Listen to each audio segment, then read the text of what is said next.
प्रश्न है, अभी नए झाड़ का कलम लग रहा है, इसलिए कौन सी खबरदारी अवश्य रखनी है। अभी नया झाड़, सृष्टि का ये झाड़ है, ये कल्प वृक्ष। तो इसका जो है ना, नए नए वृक्ष की सैपलिंग लग रही, कलम लग रही। सैपलिंग किसको कहते हैं? जैसे धान में लगाते हैं ना एक, वो सैपलिंग बोलते हैं उसको। भगवान भी इस पुरानी दुनिया से अच्छी आत्माओं को ढूंढ के उनकी सैपलिंग लगा रहा है। तो बाबा पौध लगा रहा है।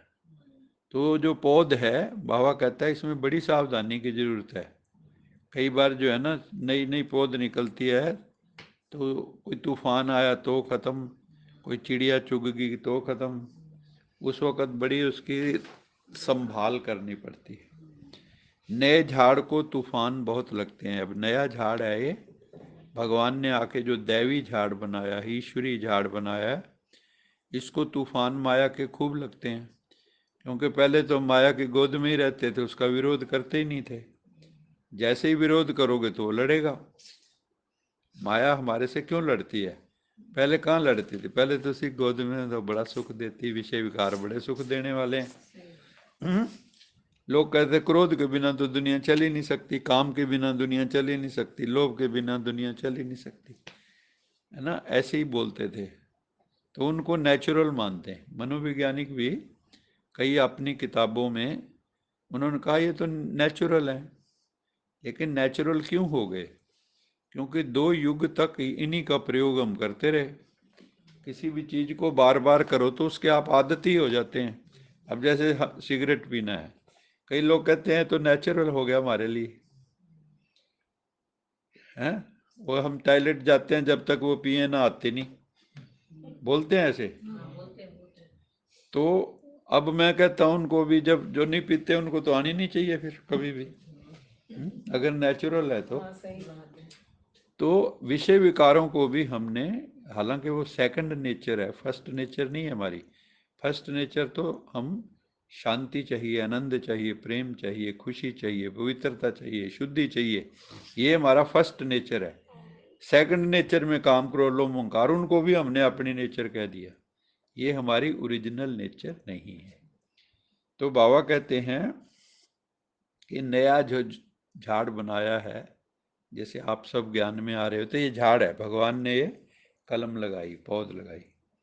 ऐसे ऐसे तूफान आते हैं जो सब फूल फल भी जो अगर लगे होते हैं वृक्ष को, वो सब झड़ जाते हैं, पत्ते भी झड़ जाते हैं जो कच्चे होते हैं।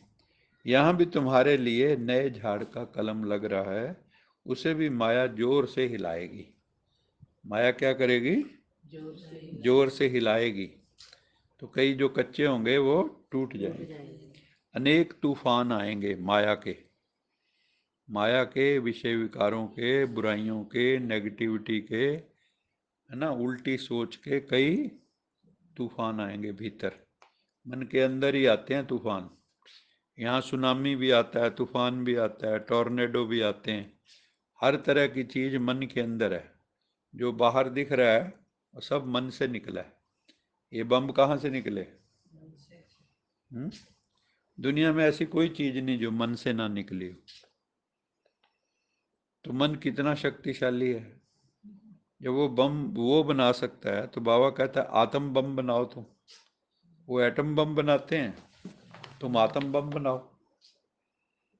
तुम्हारे आत्मा में इतना बल होना चाहिए कि तुम्हारे ऊपर वो बम काम ही ना करे, दूर से ही ध्वस्त हो जाए। ऐसा होता रहा है। मेरे पिता ही सुनाते थे कि एक साधु था, उनको मैं लेने गया, गांव में कोई फंक्शन था, उस पे सिद्धि थी। वो क्या थी कि बारिश आ रही है, भले कोई छाता नहीं है, उसने जिस घेरा लगा दिया जहाँ पे, उसके अंदर बारिश की बूंद नहीं आएगी। और हाँ, तो वो क्या हुआ कि वो लेने गए, बारिश आ गई। तो एक गोलदारा बनाया उन्होंने, मेरे पिताजी को भी खड़ा कर लिया, आप भी खड़े हो गए। बारिश होती रही 15-20 मिनट। फिर उसने ऐसे किया, वो भी रुक गई। आई समझे? ऐसे ऐसे लोग भी होते। पापा सुनाते इतना इतना पानी बहा हमारे चारों तरफ, पर जहाँ पर उसने ऐसे सर्कल किया बाबा ने तो कहा है ना भी इतना तुम्हारे ऊपर आश्रम पानी जा रहा है। जहाँ पे हाँ पूरा तपोबल है, माने यहाँ योग चलता है, वो भी आगे चल के चमत्कार की तरह होंगे। लोग कहेंगे जैसे दिखाते हैं ना श्री कृष्ण के पाँव को छू के और गंगा वो अपनी यमुना नीचे बैठ गई, तो ऐसे ही आश्रमों तक भी आएंगे वो। फिर अगर तुम्हारा योग हुआ सच्चा और डर मन में नहीं है, ये शर्त है। अगर मन में भय है तो आप भी आम आदमी की तरह हो जाएंगे, तुम्हारी गति वैसी हो जाएगी फिर। और अगर आप कहोगे बाबा है, मुझे कोई चिंता नहीं है, तो आपका कोई बाल बांका नहीं होगा। आ भी जाएगा, मान लो यहाँ तक आ गया, आप मरेंगे नहीं। जहाँ दुनिया मर चुकी होगी आप बच जाएंगे, अगर योग है तो। एक मुरलीम बाबा ने यहाँ तक कहा था, जब चारों तरफ तलवारें लेके घूमेंगे और तुम अगर योग में बैठे हो तो आप उनको दिखाई नहीं दोगे। अगर योग में बैठे हो बिल्कुल मेरे से लगी हुई है लगन, तो तुम दिखाई नहीं दोगे उनको। और ये सच्ची बातें हैं, ऐसा होता है।